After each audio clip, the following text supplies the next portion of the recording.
अविलम्ब 3 दिनभित्र कार्यान्वयन गर्न अनुरोध गर्दछौँ। श्रावण 10 गते रातिको करिब 10 बजे दिवानगञ्ज गाउँपालिका वार्ड नम्बर 3 कप्तानगञ्जको नयाँ हटियामा भएको गोलीकाण्डमा निर्दोष 10 जना मानिसहरूमाथि बिना कारण गोली चलाउनु पर्ने परिस्थिति नै नभएको अवस्थामा राज्यको पक्ष उपस्थितिमा गोली प्रहार गरी 3 जना व्यक्तिहरू ओमप्रकाश मेहता, जयप्रकाश मेहता र रविन्द्र मेहताको हत्या हुनुको साथै सोही घटनाको विषयलाई लिएर देशव्यापी रूपमा आन्दोलन क्रममा सिराहा गोलबजारमा गणेश यादवको समेत गोली प्रहारबाट मृत्यु भएकोमा मृतकहरूप्रति हार्दिक श्रद्धाञ्जली एवं घाइतेहरूको शीघ्र स्वास्थ्य लाभको कामनासहित नेपाली काङ्ग्रेस केन्द्रीय कार्य समिति, जिल्ला कार्य समिति र देवानगञ्ज गाउँपालिका कार्य समिति लगायत सम्पूर्ण यहाँका गाउँ कार्य समिति, पालिका कार्य समितिहरू गम्भीर ध्यान आकर्षण भएको छ।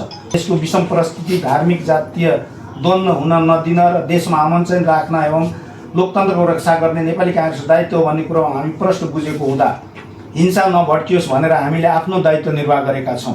यस्तो विषम परिस्थितिमा राज्यका गृहमन्त्री जस्तो जिम्मेवार व्यक्तिको उपस्थिति र संलग्नतामा मृतकका परिवार र घाइतेसँग भएको सम्झौता आजसम्म कार्यान्वयन नभएको हुँदा नेपाली काङ्ग्रेसको गम्भीर ध्यान आकर्षण भएको छ।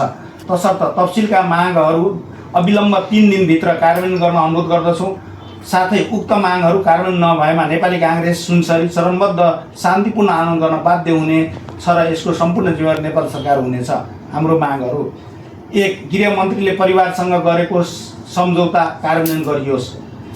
2. घटना छानबिनको लागि न्यायिक समिति या आयोग गठन गरियोस्। 3.